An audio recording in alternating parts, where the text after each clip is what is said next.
I used to believe Christmas was the one day every family remembered what truly mattered. Don't miss out on the journey, subscribe and let's grow, laugh, and learn together. Every December, I convinced myself that this year my parents would finally notice me, save me a seat at the dinner table, or at least remember to buy me a small gift like they did for my brother and sister. But somehow, I was always the forgotten child. My siblings laughed around the tree while I smiled through the pain, pretending it didn't hurt. Every excuse sounded the same: we were busy, or we thought you'd understand. After years of being treated like an afterthought, I stopped expecting anything at all. Then, one Christmas changed everything. Standing alone outside their brightly lit house, listening to their laughter from behind the closed door, I made a quiet promise to myself. By next Christmas, they would never forget me again, but not for the reason they expected. I didn't knock on the door that night. I stood there for another minute, holding the carefully wrapped gifts I had spent weeks buying, then quietly placed them back in my car and drove away. The tears came only after I reached my apartment. It wasn't because they had forgotten me again, it was because I finally realized they always would. The next morning, I blocked their numbers for the first time in my life. Not out of anger, but because I was exhausted from chasing people who never turned around. Instead of spending another year trying to earn my family's attention, I poured every ounce of energy into myself. I accepted extra projects at work, took night classes in real estate investing, and lived far below my means. While my friends upgraded their cars and booked expensive vacations, I saved every bonus and every raise. People thought I was obsessed with money. They had no idea I wasn't chasing wealth, I was chasing freedom. Years passed. My parents rarely called unless they needed something. Sometimes it was a loan for my brother's latest business idea. Other times they wanted me to contribute to family expenses because, according to them, family helps family. I always sent what I could, hoping kindness would finally earn a place in their hearts. It never did. At every Christmas gathering, my brother was praised as the successful one even though his businesses kept failing. My sister received expensive gifts because she had children. I was handed a leftover dessert and a quick hug before everyone went back to celebrating. Eventually, I stopped attending altogether. Without the constant disappointment, my life began to change. My investments grew faster than I had imagined. 1 property became 3. 3 became 10. Before I turned 40, I owned apartment buildings, commercial spaces, and several rental homes across the county. My accountant smiled every time we met, but I still lived quietly in the same modest townhouse. I never posted pictures online. I never bragged.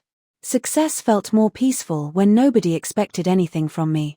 Then one afternoon, my real estate agent called with excitement in her voice. "There's a property on the market," she said. "It's expensive, but it's unlike anything else in town." When I drove through the gates, I couldn't believe what I was seeing. A breathtaking estate sat on top of a hill overlooking the entire town. It had a long tree-lined driveway, a grand entrance, a library I'd always dreamed of, and enough land to disappear from the world whenever I wanted. It wasn't just the biggest house in town, it was the house everyone admired from a distance but assumed nobody local could ever afford. I bought it without negotiating. The news spread faster than I expected. Within days, local newspapers wrote stories about the mysterious new owner. Neighbors whispered. Old classmates suddenly remembered my name. Even people who had ignored me for years started sending congratulatory messages. Then, 3 days before Christmas, my phone lit up with a number I hadn't seen in almost a year. Mom. I stared at the screen as it rang. For the first time in my life. They remembered exactly who I was. I let the phone ring until it stopped. A minute later, another call came, this time from my father. Then a text from my brother. "Mom's worried. Call us back." I smiled sadly because no one had been worried the dozens of Christmases I spent alone. Curious, I finally answered the next call. My mother's voice sounded sweeter than I had heard in years. "Honey, we've been thinking about you. We miss you. Christmas isn't the same without you." I almost laughed. For years, Christmas had gone on just fine without me. Now that everyone in town knew I owned the largest house around, suddenly I was impossible to forget. A few days later, they asked if they could come over. I agreed. Not because I wanted revenge, but because I wanted clarity. They walked through my front door with wide eyes, admiring every room, every window, every piece of furniture. My brother joked about which bedroom he'd take when he visited. My sister asked whether I'd host all future family holidays. My parents kept repeating how proud they were of me, as if they had always believed in me. They never once apologized for the years they left me standing outside their lives. Finally, my father cleared his throat. Family should share their blessings, he said carefully.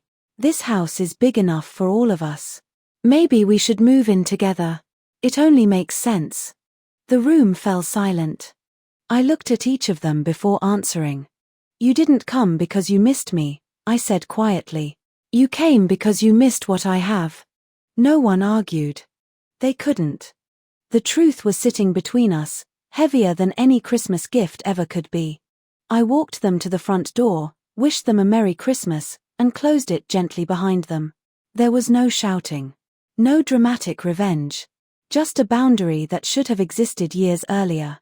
That evening, I decorated my home exactly the way I wanted, invited a few friends who had become my real family, and laughed more than I ever had during the holidays. For the first time, Christmas wasn't about being chosen by people who never valued me. It was about choosing peace. My parents didn't lose a house that day.